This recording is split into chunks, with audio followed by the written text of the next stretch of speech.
Disk machining. Now, as you see in the part, we have a rotary disc. It could be a saw blade, whatever type of disc you want to use. You can define it as a face mill, and it is set up as an index, utilizes index setup similar to the aggregate head.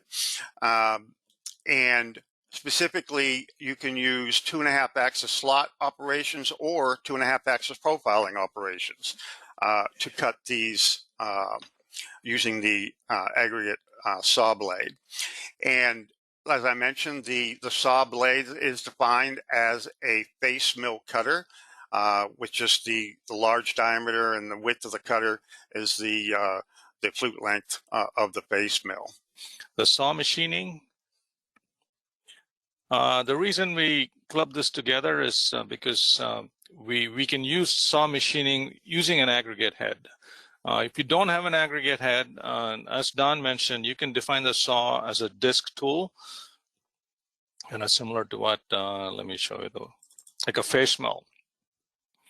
So which is what we've defined here as a face mill, and you can see the flute length defines the thickness of your saw or disk tool, whatever. Here we've defined that as a 3 millimeter.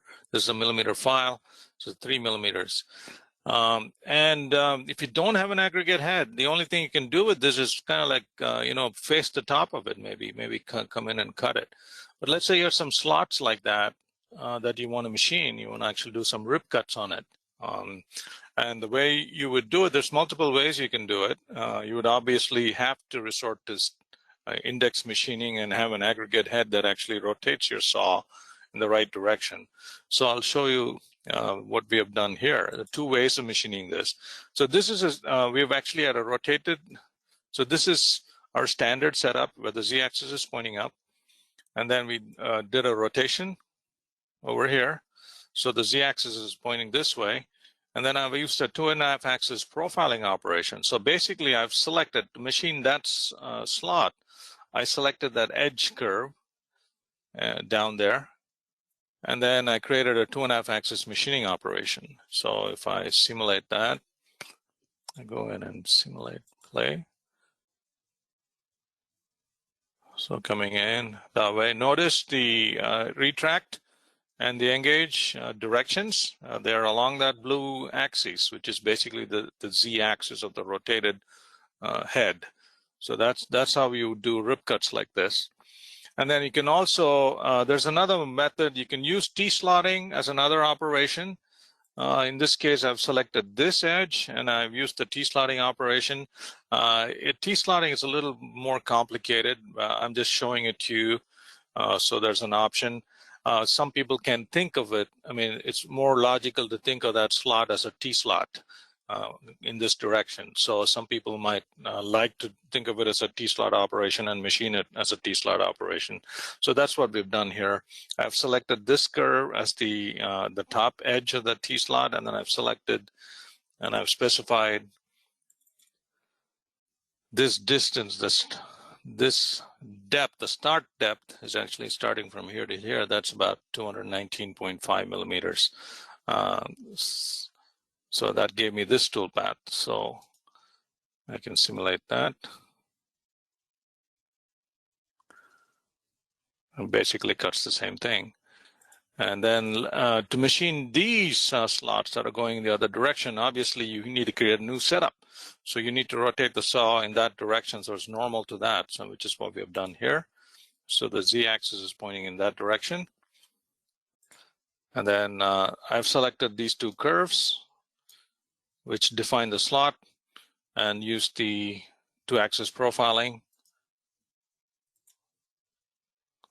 I'm coming in that direction and machining that.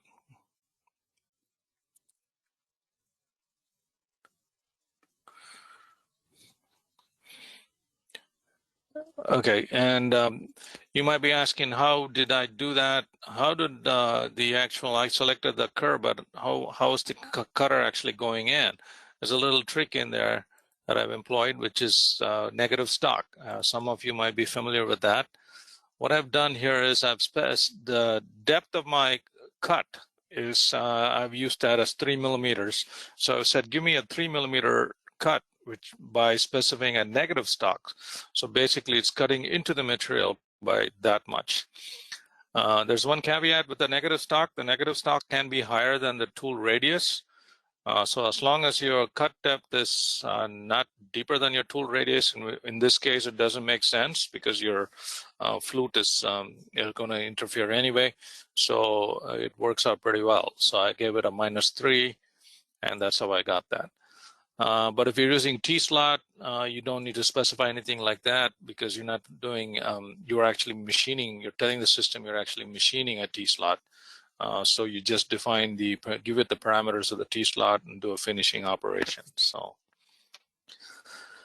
okay, so I hope that is clear. Any questions on that, Don?